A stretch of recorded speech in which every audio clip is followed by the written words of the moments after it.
Welcome to the Super Sentai Brothers. This is episode 6 of Licensed to Carranger, the internet's best and only podcast dedicated to Gekisou Sentai Carranger. Every week we watch an episode of the show and we share our thoughts with you, the listener. My name is Matt J. With me as always is my co-host and brother Dave. Dave, how you doing today? Doing pretty well. Looking forward to the day where you finally stick the landing on Gekisou. Yeah, I think it's going to be super fun. I think that's going to be a big day for all of us. I think that's probably going to be the same episode where I stop having to leave a tab open on my computer to use as a cheat sheet to remember the names of all of the Carrangers. I think I've pretty much got it down. Yeah, while I was writing my notes out this week, like 4 out of the 5 I was pretty solid on. You're pretty solid on. Yeah, so no, I'm doing well. I'm having a lovely day. Right on. Well, I'll tell you what, speaking of watching Carranger, we're going to do that. We're going to watch episode 6 of Gekisou Sentai Carranger. Boy, 5 years to do it, or 4+ years of doing this. I don't feel like this one is weirder than any of the other ones that we've done. Man, you would think that. Like, I'm not trying to put you out. Like, I'm not trying to put you on blast, as the kids say. Are the kids still saying that? You know, I don't know. You're a high school teacher, Dave. I need you to give me the inside scoop on what the kids are saying and whether or not they're still being put on blast. So I did manage to make a child almost die yesterday. This was very, very good. I felt great Dave, about it. that's not what you're supposed to do in a professional capacity. I mean, I haven't been a teacher in some years now, but making a child die, I feel like, is not in the job description. No. Like, I think their eyes threatened to roll back in their head so far that they almost died. Oh, okay. So they were talking about, man, I don't know, some YouTube channel that they like, but they have nonsensical names, so I wasn't really paying attention. And they said, like, oh, Mr. Jerns, do you like this channel or this channel? And I said, not knowing what either of them were, I looked a child dead in the eyes and said, is this one of those memes I keep hearing about? And then, so that was a very good moment. Did you then tell him that the only YouTube channel you watch is like videos of someone playing a melodica? A melodica? Oh no, a hurdy-gurdy. A hurdy-gurdy. Yeah, I am really into this channel. No, I also watch carpentry videos, there's a guy, the primitive technology guy, where he'd like the Australian who just like goes out in the woods and like grows yams. I like that guy a lot. Nice.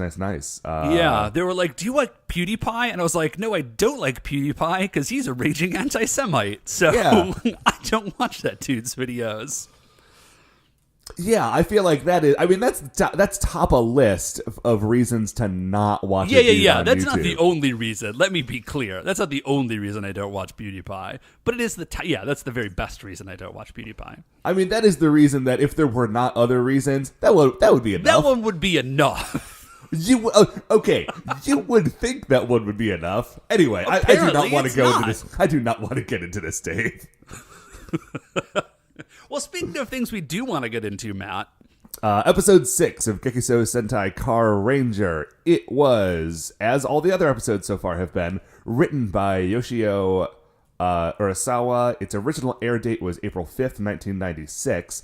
We're going to talk about it, but first, of course, as always, Dave, shining in the heavens, there are 5 stars. What is our first star of the week? Matt, we do our best. I think we succeed to not be like political on this show. That's very true. much. I think if you're paying attention, you might be able to glean some of our opinions. But I literally laughed out loud. I do not necessarily want to like keep my political opinions secretive or anything. Yeah, it's just always a bummer and not fun to talk about. Right. But this is amazing. So Michael Cohen, sure. President Trump's former lawyer, and now, man, that boy is just in a very large pot of hot water. It has recently been outed that he paid a technology firm, the name of which I do not remember, to do a little like secretive like profile boosting for himself. Now, first of all, he paid them 12 to 13. This is the only piece of information I've been able to find. $12,000 to $13,000 in cash. He handed them, which just a big sack of bills. I'm trying to think of what's funnier, like the 80s movie Briefcase Full of Money, or the burlap sack with a $sign on it. Oh, no, Matt, it's even better. He gave it to them. I think I read this, that he just gave it to them in like a blue IKEA bag. One of those plastic bags you get from IKEA. So he just gave this guy a big old bag of money and said, like, I can only imagine the conversation they had, because here's what they did. Is the guy made a Twitter account called Women for Cohen. Okay. As though this dude had like enough presence in the world that there is like a cadre of. So first of all, the idea of Women for Cohen is that there is a cadre of women who are have the super hots for Michael Cohen, who think he is just the best. And this is the fiction, I think, and that they have gotten together to create and formed a community to create not a single Twitter account, Women for Cohen, and so they can cry out with a single voice about how into Michael Cohen they are, all this Twitter did is that it would like and comment on other tweets that Michael Cohen made. Also, I would like you to know, if you didn't know, buddy, that Michael Cohen, his Twitter handle is just like Cohen212. It is not. Okay. It's like he just wanted Cohen, and Twitter was like, sorry, someone's already using Cohen. You can have like Cohen212. He's like, that sounds fine. Yeah, let me whatever. just do that. And so, and the Twitter, the Women for Cohen, they referred to him. This is like a recurring theme, is that he is sexy, which, like, all right, like if you're trying to boost your profile, that's a good one. And that he is a pit bull. He's like a sexy pit bull. And I'm imagining the conversation between Cohen and this guy. And Cohen's like, all right, boy, like I want Twitter likes. I want people to say I'm cool on Twitter. He's like, well, I mean, okay, Mike, I can do that, but like give me some keywords here, buddy. Yeah, give me, kind of what are you looking for? Do you have like a vibe you're going for? He's like, well, sexy. I want him to say I'm sexy. Obviously. Obvious.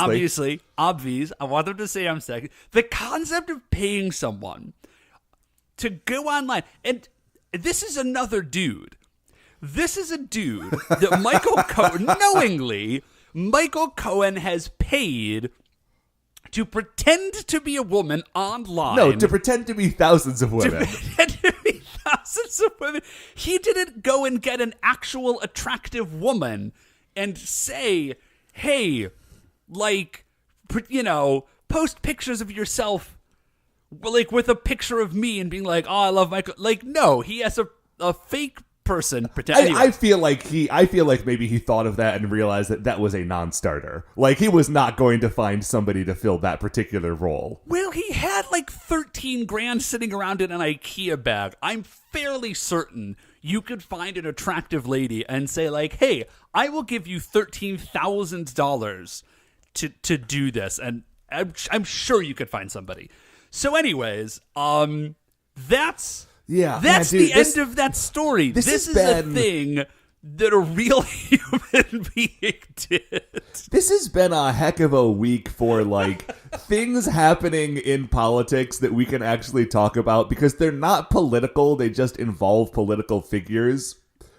You have heard, of course, the story of the bad president's trash feast, right? Oh, Matt, everybody, the entire known world is aware of this thing. Okay, and so here's the thing.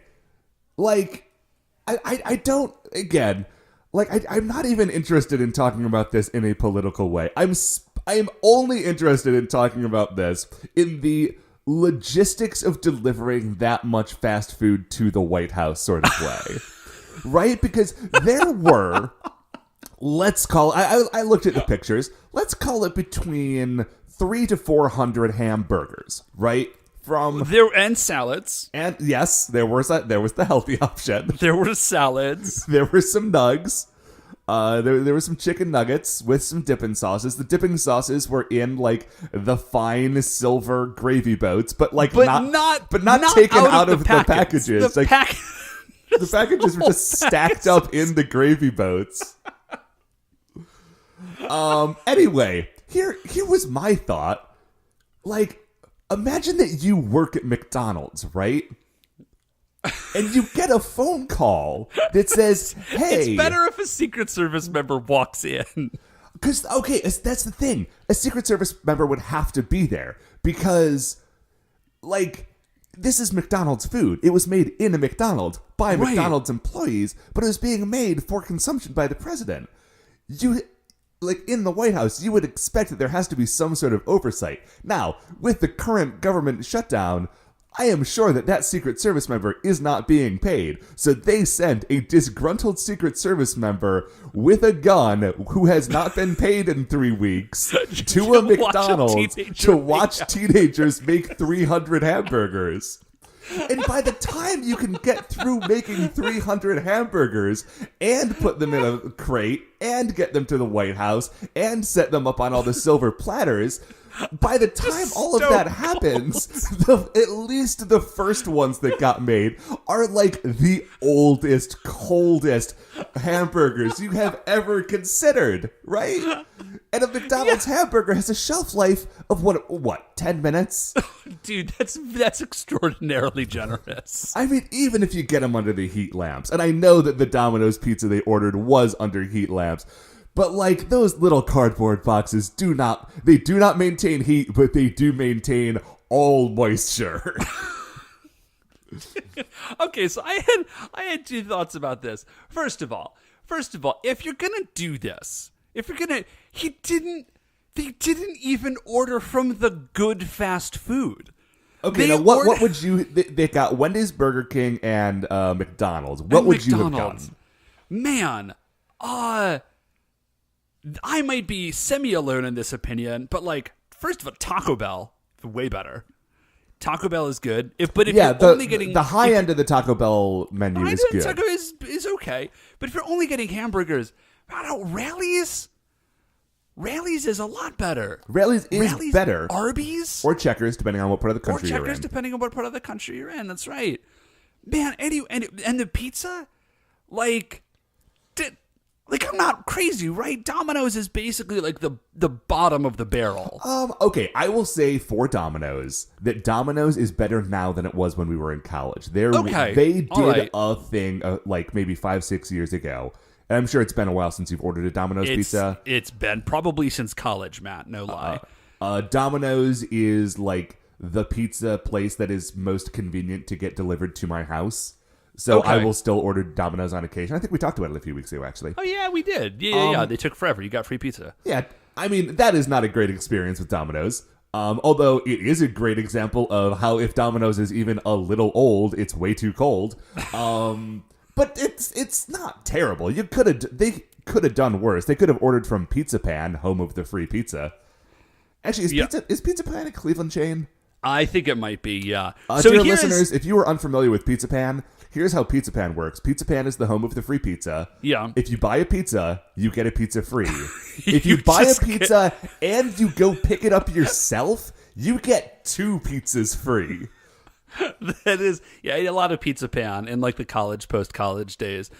Here is the second thing. Here's the second thing that I did think about is that a lot of people, rightly so, are kind of dunking on the president for this thing. But yes. I don't know that I've ever done this before, but in his defense. Okay, I'm very interested to see where this is going to go. This is a president who loves Mickey D's. That's like, true. He actively seeks, like, on the campaign trail, it is like a known thing. He's like, oh, is there a McDonald's? Let's go there. Like, this dude loves fast food burger. Like, oh yeah, he's a billionaire. To the extent that his regular order is like a matter of public record. Yeah. Like, this and dude by the is way, a his billionaire. regular order is grotesque. It's like 2 Big Macs, 2 super Filet-O-Fishes, and a large chocolate shake. Yeah, it's gross. No human should eat that on any regular basis or ever. Oh, right. So, anyways, dude is a billionaire. This is also a matter of how he got that money. Let's not talk about, but he is in fact a billionaire. And he could eat wherever he wanted, and he willingly chooses. He's like, oh yeah, McDonald's. So the only thing I will say in his defense is that if you were throwing a dinner and you invited President Trump to it, and it was just a big old stack of Big Macs, he would be tickled to bits. He would be down. So I will say in his defense, the idea of like, dude, who doesn't love a giant stack of Big Macs? Yeah, like this is all I've ever dreamed of since I was a child. Wanted. This is amazing. So, it's still a national embarrassment. Sure. But I will say but what isn't these days? Anyway, Dave, what's our next star of the week? But do we have time? We've been talking about this trash feast for a very long time. Okay, let's skate, because we've got to have 5 stars. That's the segment. Let's fly through these. Very briefly.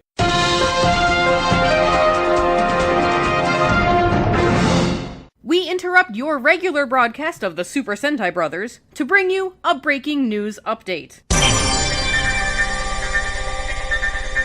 Baby Watch.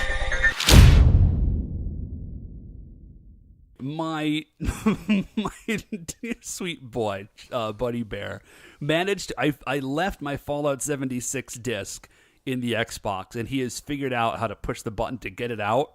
Mm-hmm. And so I went to put it in. I was on the mantle, and I went to put it in, and it didn't read. It's like, oh, it must be dirty. And I flip it over, and it is A, covered in handprints, which means he had it and somebody got it from him. And B, there are 2, I checked later, on the top and bottom, there are just 2 big old chomp marks. Oh, no. Yeah, like, he bit down, like, it's unreadable. Like, the game is now unplayable. Because I looked at it, I was like, did he just... And I walked over, and I sort of, like, opened his mouth. And, did some forensics? I did a little forensics, and yeah, they sure enough are. Now, the only upside to this is that a bunch of people hate this game, so I was able to get a replacement for, like, $20, which is very nice for me. Yeah, so I was a little bit bummed out, but I'm trying to take the long view that if they stay with us, that is probably dramatically on the cheaper end of things that he will destroy over the course of his life. So, I get another copy in the mail. Yeah. But he did definitely chomp that disc real hard. What, Matt, is our 3rd star of the week? Dave, 3rd star of the week is another video game thing. Do you remember last year when I was playing Far Cry 5? I don't know how much I talked about the sort of aftermath of having played it on the show.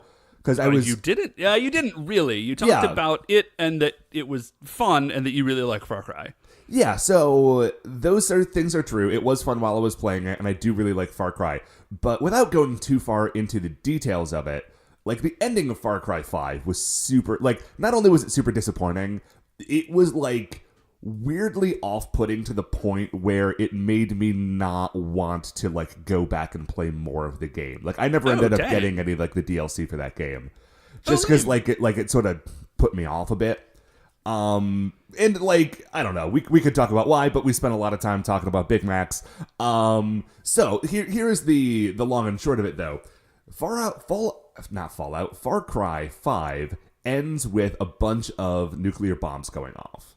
Okay. There is a new Far Cry game that comes out in February that's sort of a, like... It's like Far Cry 5.5. Like, it's not a full new game, but it is a full new story, like, based on the, like, bones of Far Cry 5. Oh, okay. Got it. It is called Far Cry 5 New Dawn, and it is set in the exact same place 17 years later after the bombs have fallen and society has like been like rebuilding. So it is post-apocalyptic Farcry. And I'm like, man, you guys put me off so much with the ending of 5, and now you are making a game that is like 100% my jam, and I think I actually have to play it. Yeah, How that dare sounds you? very, How very dare good. You? Anyway, that's that is that star of the week. So what, Matt, is our fourth? Let me know how it is. Maybe I'll come check it out. What is our fourth star of the week? Fourth star of the week. I'm glad we were flying through these because I don't have a ton to say about this, but I've been watching a couple Thin Man movies this week. I know that the Thin Man exists, and that's about it. Okay, dude. The Thin Man, the first movie came out in like 1934, right? These are old movies. Okay. But they are... did you ever listen to the Thrilling Adventure Hour? No, I never did, actually. Okay, well, listeners, if you've ever listened to the Thrilling Adventure Hour, the characters of Frank and Sadie Doyle, the like beyond belief couple, are very, very closely based on the Nick and Nora Charles from The Thin Man. Oh, okay. They are detective stories, but they are like it is a retired detective who like retired young, or, you know, like in his like late 30s, early 40s because he married rich. It is him and his wife, and they're like boozy, charming, like very lovely, like detective adventures. Love it. And it's just like, it is funny and charming, and like Nick and Nora Charles are #relationship goals in a very big way, and they're great movies. I think the first one is just like on YouTube because it's from 1934 and you can get away with that. But anyway, folks should check them out. They're very good. Dave, what is our fifth star of the week? So our fifth star of the week, Matt, is the eternally hilarious, hyperbolic fear-mongering of the Weather Channel. Oh, yeah. So we're supposed to get some pretty nasty snow in the Cleveland and many other areas, but we live in Cleveland this week. And the Weather Channel has just been getting nutty with their headlines. Oh, yeah. I'm trying to remember, because I took a screenshot of a couple of them from the other day, because it was so, like... I wanted to know. I went to theweatherchannel.com because I wanted to know how much precipitation I could expect in my general area. What I found is articles with titles like, "Why the Northeast Needs to Pay Attention Right Now." They are calling it Winter Storm Harper. When I say they are calling it and not it is called, that's because the Weather Channel just makes this stuff up. Like, hurricanes get like official names from like the National Weather Service or something. Like, when it's cold and snowy, the Weather Channel is just like, oh yeah, this is Snowmageddon 2. Snowmageddon 2019. Sunday. There's one article on here, was it? Something about like Hollywood homes being evacuated and a hiker being hit by a boulder. I'm like, listen, I wanted to know how many inches of precipitation are going to be happening in Cleveland. Those things sound bad, but I do not know why you were telling them to me. Yeah, man, I'm very far away from that. Anyway, man, just sometime go check out the Weather Channel's website. It is not necessarily useful information, but it is a hoot and a half to see what kind of like weird fear-mongering they try to use to like get people to click on their weather website. And with that, Dave, we're going to close up the 5 stars. We are going to take a break. We're going to go watch episode 6 of Gekisou Sentai Carranger, and we will be right back. All right, welcome back. So, man, what to say, Dave? What to say? This is an episode about what not to do, sort of. Yeah, but it's an episode of what not to do for everyone involved. Okay, so as we get started, Kyosuke, our Red Ranger / Red Racer, / the test driver of the Pegasus Garage. Yep, it's cherry blossoms. It's a beautiful day. He's down by the docks. There are some seagulls. Right. He's wearing an all-black jumpsuit, which is really annoying because he is not a Black Ranger. Now, at least there isn't an actual Black Ranger. That's true. That's like the only saving grace of this is that, you know, at least he's not wearing somebody else's color. Yeah, so he's out for a jog. A job. He's out for job. Well, I mean, okay, being doing. Carranger is one of his jobs. He needs to stay in shape, so he is on a jog, but it's for his job. Yeah, so it's peaceful Tokyo. Everything's great. And he sees Yuko and Natsumi, and they're sitting on a bench together, and they're eating ice cream, and he's like, oh, how nice. The girls are just hanging out. I think what he actually says is they're being girls. He says, they are girls after all. They're enjoying a peaceful spring and eating ice cream. And man, buddy, I don't know why you had to put it like that. That's a weird way to put it. Oh, it is. I don't know if we've actually brought this up before. It is worth noting that Natsumi is the most intimidating member of the Carrangers, including to her fellow Rangers. Like, she is clear, like, she's the Yellow Ranger. This makes sense, but she is clearly like the kind of toughest, and gets a lot of deference. And so I think that's probably what he's talking about. I don't think that it's as much that way in Carranger as it was in O-Ranger. I don't know. I think kind of yes and no. But anyways, she's still the Yellow Ranger. Well, it turns out... Here's what I think the difference is. In O-Ranger, the Yellow Ranger was like the toughest and strongest of a group of soldiers. Like, everyone else was also tough and strong, but she was the toughest and the strongest. In Carranger, like, everyone else is like a traveling salesman and a, like, accountant. Like, she is the toughest and the strongest, but she would, like... That does not necessarily mean that she is, like, super huge and intimidating. It's just that everyone else is kind of a... No, yeah, that's a good point to make. So it turns out they're not actually just sitting and chilling out. They are arguing about finances. The gist of the argument seems to be that Natsumi wants an unlimited budget, right, basically. Because Natsumi is the head mechanic. For fixing her cars. And Yoko is the accountant. And so Yoko is saying, hey, like, when you fix these cars... that costs us money. Like, you need to stay within budget. And Natsumi's like, yeah, well, you don't know what fixing cars is like. It's like, it takes a lot of stuff. Like, you can't hold me down. I gotta do my job, and I gotta do it right. It's very expensive. So they just kind of keep arguing. They start arguing about boyfriends. Like, this is why you don't have a man, sort of. Yeah, Natsumi says, like, hey, Yoko, like, this is why you can't get a boyfriend. And Yoko says to Natsumi, yeah, well, this is why your boyfriend dumped you. Yeah.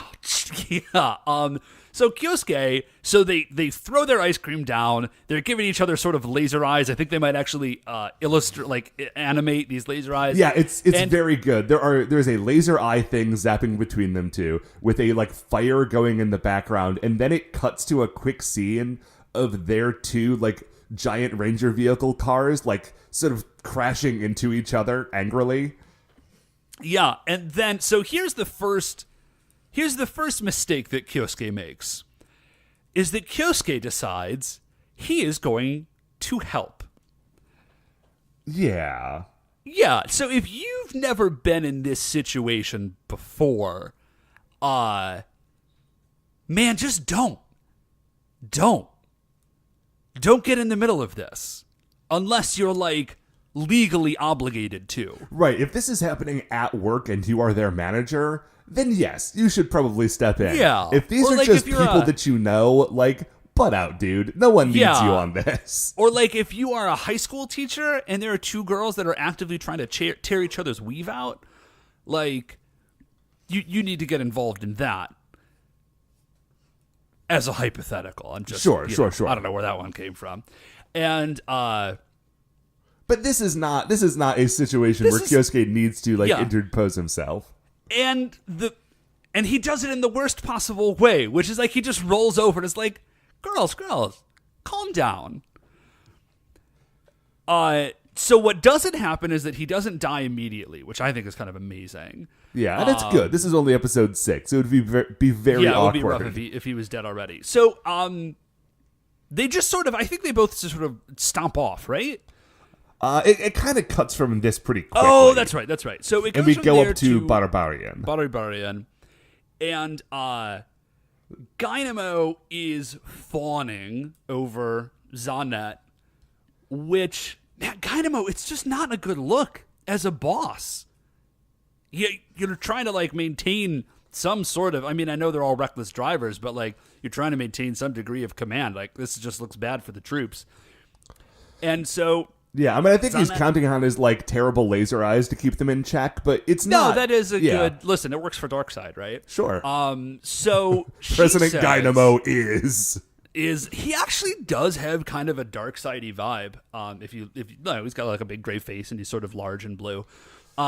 So she says, she's, like, trying on jewelry, and she says, I need a necklace. Like, that is what I want. And he says, oh, man, just what? Okay, what necklace do you want? And she says, I want a specific necklace, and I want a necklace that looks like this. And then she draws a suspension bridge. Yes. Which is not a necklace. No. It doesn't look like a necklace. It's not even vaguely, like, it's just very obviously a suspension bridge. But she says, this is the necklace that I want. So they summon this week's monster, and his name is Kyutan. And his thing is that he is very fast, and he is a pharaoh cobra appraiser. That's his thing. Yeah, like he's got a jewelry like loop stuck in one of his eyes, and then he also has like he's got a staff that is a giant magnifying glass. Yeah, the magnifying glass staff is actually kind of rad.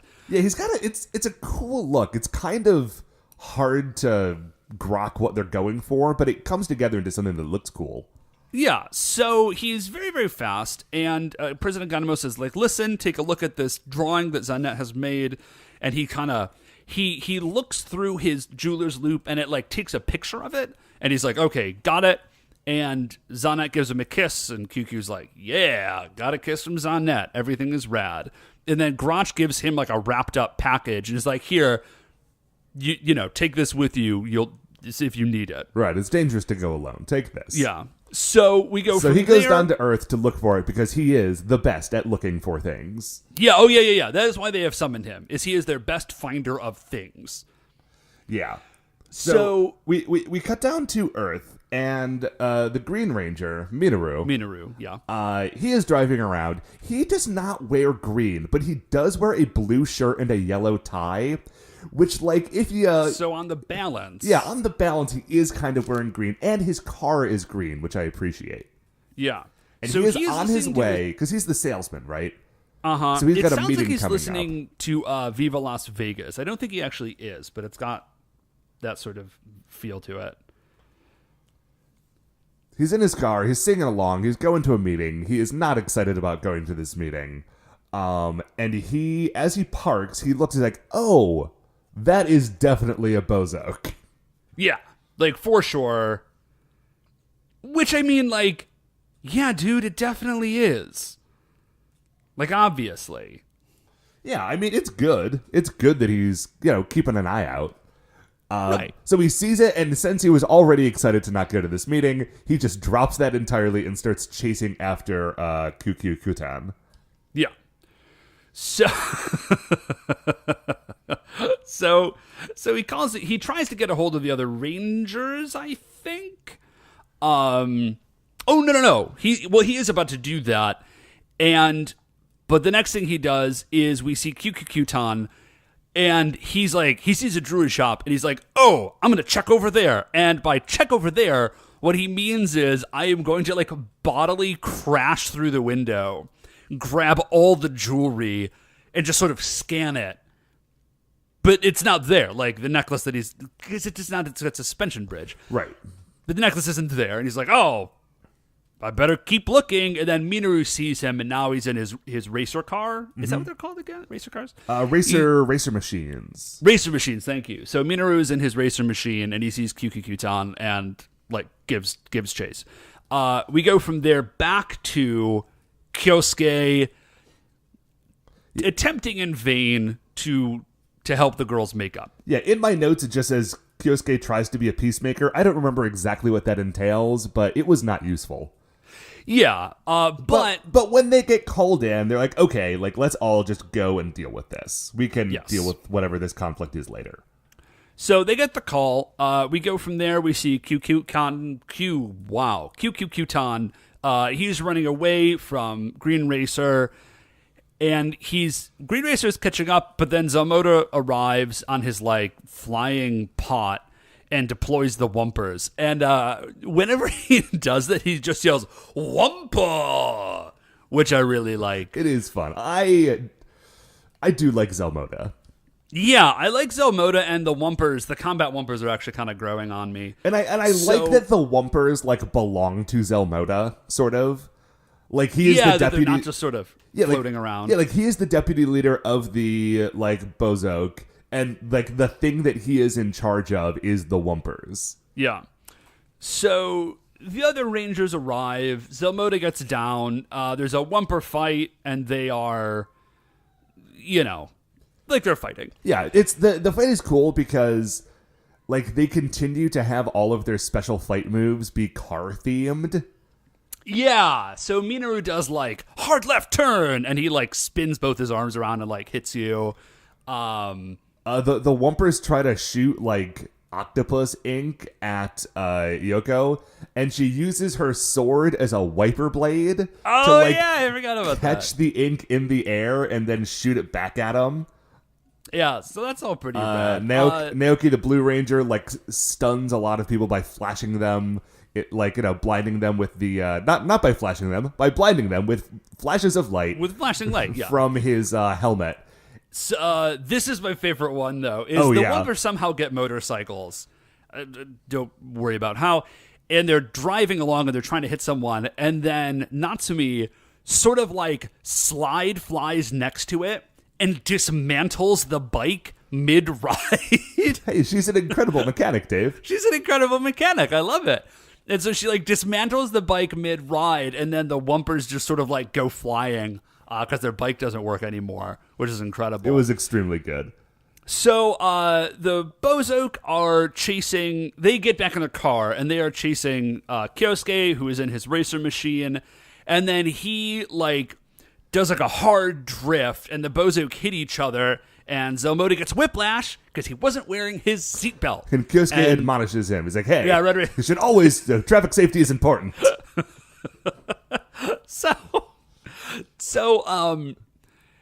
while this is happening, Yuko and Natsumi, they sort of bump into each other / they get in the way of each other while they're fighting. And they just start laying into each other again. So they had tried to set this conflict aside, and they were unable to do so. And now that they have transformed into the Carrangers, they're like, oh, we're gonna actually fight with swords. This is a thing that I don't think has ever happened. Okay, this specific thing has obviously never happened in real life, but this kind of thing where two people who are on the same team who kind of bump into each other in the middle of the fight and then immediately get mad at each other enough to start fighting each other instead of the enemy, I feel it has only ever happened in all of pro wrestling and in this episode of Sentai. It is just a thing that I don't think I've ever seen in a different form of storytelling, and it is always very weird to me. But it is what happens, and they start fighting each other. And no, it happens in comic books. I guess. It just seems a lot less common in other medium. But they start fighting each other, and Kyosuke runs over. He's like, hey, we're kind of in the middle of something right now. And if you can... God, ladies, I get it, but... all of the Bozok are laughing at us because we cannot keep ourselves together. And it cuts away to, all of the Wumpers and Kutan and Zelmoda. And they're all just, sitting there, literally sitting there watching these two fight and, cracking up laughing. Which, I mean, sure. I would.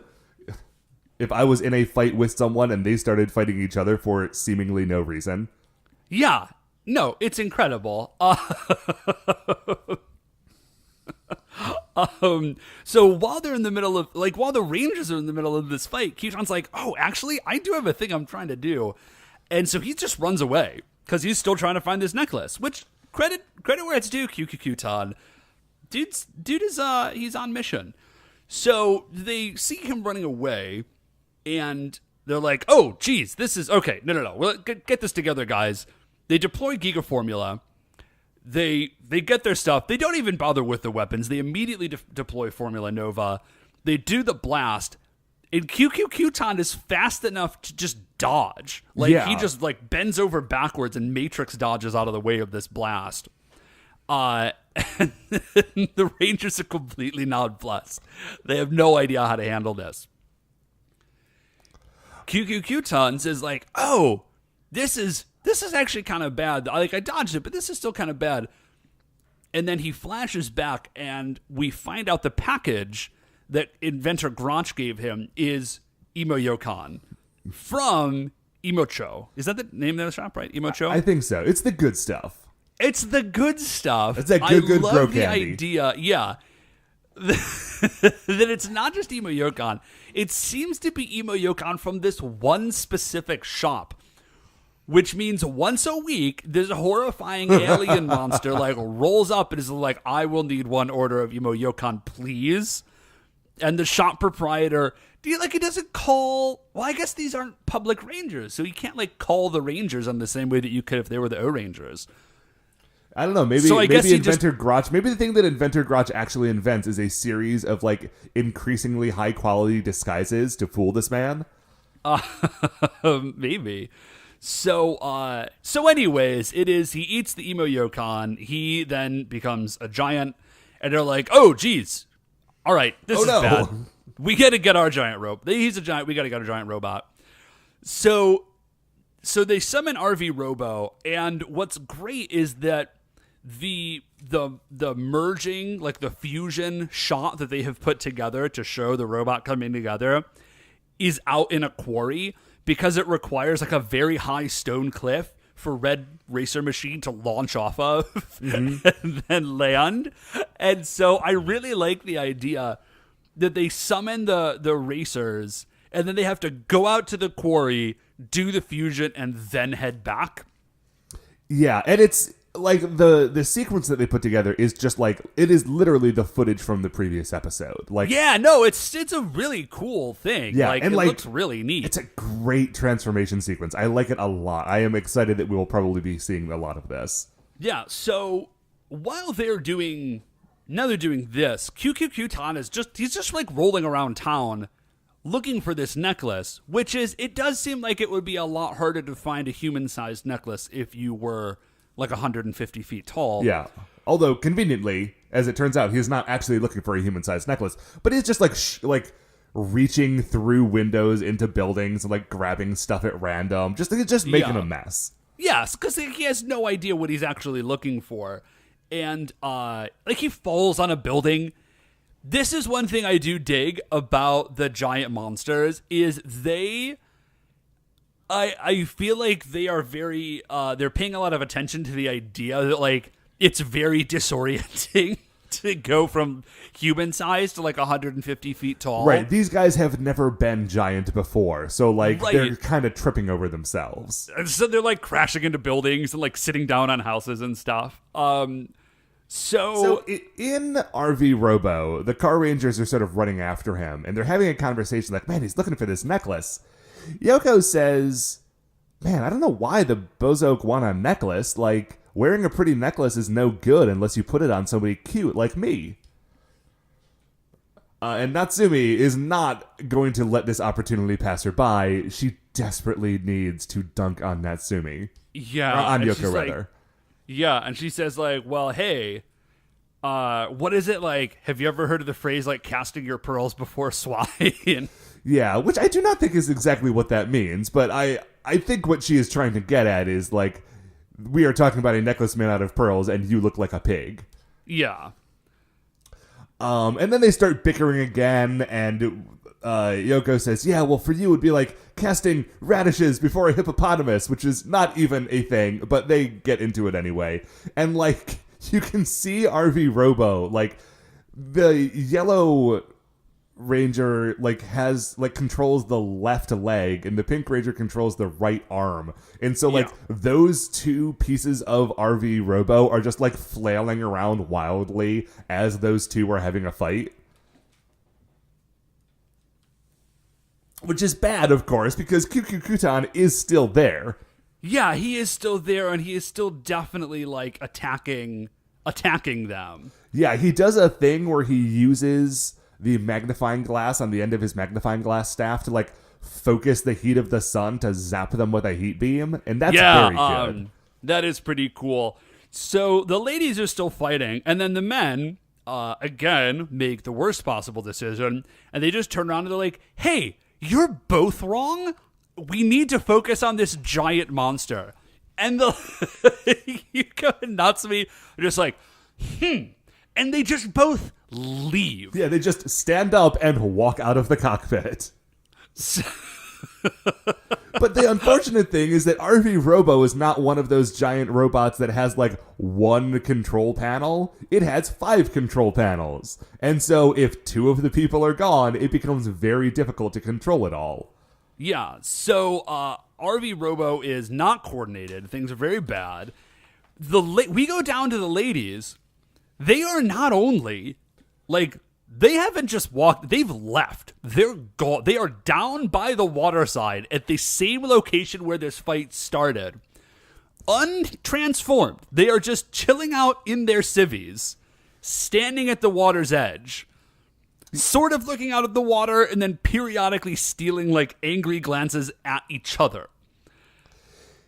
The guys still are being murdered. Yeah, their friends are dying. And Red turns to the other 2 guys. He's like, listen, you guys are just going to have to hold down the fort for a minute. I'm going to try and go deal with this. So Red, he leaves. And so he gets down to the girls. And, like, you can tell, and I think there's a little voiceover where they're thinking to themselves, like, I would like to make up, like, I'd rather be friends, but like, I can't. How dare she say, and we do see Kyuki-Kutan destroying the city. Oh, like, in the background. And not only destroying the city in, like, a regular way, there is, like, this is like some extra sauce being thrown on the destroy the city scene, right? Like, there's a lot of fire. Things are going so bad right now. Yeah, so Kyosuke shows up and he's like, ladies, you are both rangers. Like, you need he's to also listen in to civvies, me. by the way. I'm in charge and smart. It's like, you are both rangers. You need to deal with this. Like, this is very bad. Like, kind of get it together. And listen, Kyosuke isn't wrong, right? Like, right. They do need to get it together, and the city is in danger, and they do need them. But he is not going about this in the right way. And so the girls, like, this is the catalyst they needed. Like, their shared annoyance with Kyosuke at telling them what to do is really just, that's what they needed to get them over the hump of reconciliation. They turn to him, say, don't patronize us, and then they both punch him in the face. They then apologize to each other, henshin, and, like, get ready to save the day. They look down at Kyosuke, who is still just, like, on the ground in, like, a weird cartoonish pose with 2 black eyes. Yeah. And they're like, hey, Kyosuke, the city's being destroyed. Stop sleeping. Like, time to get it in gear. It's 2019, dude. So we go back. RV Robo is in a bad way. Because, again, he's only being 2/5 piloted. Right. He is about to be destroyed. That moment. And I think at this point, like, oh, this is when they're going to come back and win. Actually, what happens is that at this moment, the sun has now gone down. And QQ Kutan looks up and sees in the water a bridge, like a big suspension bridge, that now that it's nighttime is all lit up. And which kind of looks, like with the way that the sort of cables hang on the suspension bridge, which are all lit up. He's like, oh, this is the necklace that she was looking for. Yeah. So he is both their best finder and a moron. Yeah, but he runs over. But, like, he's not wrong. That is what she said to go look for. Right? So, I mean, I guess, except he does know he's looking for a necklace. Yeah. But anyway, so he runs over, and this is when the other Rangers arrive. So the other Rangers arrive. Now, RV Robo is back to full strength. Kutan is attempting to lift this whole bridge. Yeah, he just walks into the water and starts trying to pull up on one of the supports of the bridge. Yeah, so he can't do that, obviously. And then he gets punched real hard. Like, just like sucker punched. Like, they don't even say, like, Kutan, fight us. He's just trying to lift this bridge, and they just punch him in the back of the head. And then they pull, they've got a shield now, which is cool. Radial shield. It's just like a big wheel, which I think is real neat. And then from there, the fight is... And, yeah, it's pretty short Yeah, from this point. The fight from there is pretty much over. They, like, break his giant magnifying glass staff. They use the RV sword. This is like, so Kutan dies. Hooray. We go from there to the moon, not the moon, Barbarian, where President Dynamo is pouring drinks for Zannet, and Grotch and Zelmoda are looking at this, and they're like, man, Kutan is, like, he's dead. Yeah, I wrote down the conversation. Grotch turns to Zelmoda. He's like, why did Kutan have to die? And Zelmoda's like, man, it won't help for us to dwell on it. And Grotch says, you're right. Let's just get a drink. Yeah, so I think they are very much concerned at, like, the direction that the reckless driving tribe is going. They're like, this is all a bad plan.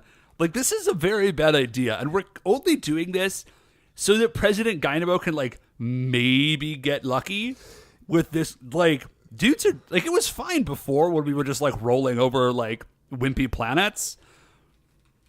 But like, stuff is bad. Dudes are dying. And this is bad. What's really weird about this is that, like, this is the sort of thing that you feel like they should talk about in all of the series. But since Carranger is, like a sort of self-parody, I feel like this is them sort of, like, hanging a lampshade on something that, like... is obvious in other seasons, but is not really commented on. They're like, oh no, now we're gonna actually, like, point it out and, like, make a thing of, like, you know, sort of like a joke about it. Right, but, because we know it's absurd. Right. So, like, they're pointing out the absurdity of the episode, but in a way that is really dark, and I don't know if they intended it to be. This is the thing, because, like, I teach theater, and this is the thing I'll talk with kids about, and they're like, why would the characters do that? Like, that doesn't make any sense. Like, this is ridiculous. Like, like, this plot point is ridiculous. Like, why did they put that in? I was like, well, because if they didn't, the play would be over. Right. Like, you need things to happen. Nobody wants to watch a play about you sitting at home and eating Cheerios. Right. So we go down from there, and the girls are having some ice cream, and they're looking out and enjoying the beautiful lights of this necklace bridge. And they say, hey... They call it the Rainbow Bridge. Yeah. Which I assume is, like, the name of a bridge in Tokyo. I did not Google it, but that is what I'm assuming. So they're like, oh, someday, like, when we have boyfriends, we'll bring them here and, like, we'll enjoy it all together. And then we see the guys are there, and they're just sitting on a bench kind of in the background. The guys are like... to each other. They're like, I don't think these ladies are ever going to get boyfriends. They're, like, way too scary. Like, these people are terrifying. And then they laugh, and then I get the idea that maybe the girls look back at them laughing, and then they immediately stop laughing and are just, like, serious again. And then that's it. Yeah. That's it for this episode. Yes, Dave, but it's not it for our episode, because before we get out of here, we need to determine where Kutan lands in the Creature Royale. Okay, so, he's okay. He's okay. He's got a cool look. Yeah. I dig his look. It's real funky. Okay, is he your favorite of the Bozoke Monsters of the Week so far? He is not. He is not. I think my favorite so far is still, BB Dumpa? BB Dumpa. The Mozart of the universe? Yeah. He is still my favorite. But I do like Kutan. He's got a cool look. I like that he dodges their super blast. That's kind of a thing that we haven't seen before in a previous season, just a monster who's fast enough to get out of the way. No, we have actually. Poison Gas Rat and Jetman. Oh, yeah, that's right. Yeah, like he was so... Actually, no, I'm sorry. Wait, it wasn't Poison Gas Rat, it was the Adhesive Cockroach. Yes. Yeah. because he's got like bug reflexes. So no, I don't like him as much as BB Donpa. BB Donpa comes in at spot number 59. So where is Adhesive Cockroach on this list? Because I definitely liked QQQton more than I liked Adhesive Cockroach. So Adhesive Cockroach is slot 130, which is actually fairly low on the list. Okay, yeah, no, I like him a good deal more than that, I think. That was Adhesive Cockroach. Okay, well, Matt, let me ask you this. So last week's monster was R.R. Ree, who made people go crazy with like an attitude stamp hammer. That was like 3 weeks ago, but yeah. 3 weeks. Okay, sorry, 3 weeks ago. What do you think? R.R. Ree? Man, better okay. or worse? Probably worse than R.R. Ree, right? Because like QQQton, he didn't have like a weird superpower that they could like gimmick an episode around the way that they did with R.R. Ree. Like R.R. Ree turned all of the Carranger's bosses' furniture alive. And that was wild. Yeah. Okay. So if we go down from there, we start getting like Poison Gas Rat, Diamond Dimension, who made Akko go crazy, and remember. Yeah, Diamond Dimension was very good. Diamond Dimension's real good. And then we're down into, like, Mujin the manga artist, who was weird, but also, like, pretty wild and cool. Majin Robo Veronica wasn't that interesting, but he was important to the series. Yeah, so, Faucet Dimension? I like him better than Faucet Dimension. You do like him better than Faucet Dimension? I think so. I would say no. I would say below Faucet Dimension, but I do like him better than Barber Printer, and I like him better than Leech Drill, definitely. Okay. So I would say below Faucet Dimension, but above Barber Printer in the new spot 107. Okay. Yeah, I think that's fair. All right. Well, there he is. Good for you, QQQton. Yeah, man, sometimes I look at this list and I do not know how things ended up on this list where they did. Yeah, I do kind of want to go back. Maybe we'll do a special sometime and maybe like reorder these a little bit. But that seems like a lot of work for a very little like reward. Anyways, that is going to do it for us, Matt. Yeah, that's going to do it for another episode of License to Carranger. Before we finish up here, I'd like to remind you all that you can email the show at supersentaibrothers@gmail.com. If you want to get any updates on future episodes or check out the things that we're talking about on Twitter, we are at Super Sentai Bros. If you like the show, please remember that shining in the iTunes review section, there are 5 stars. Rate, review, subscribe on Apple Podcasts or wherever it is that you find the show. The Retrograde Orbit Radio is the... Now, let me say that over. I did not say those words in the right order.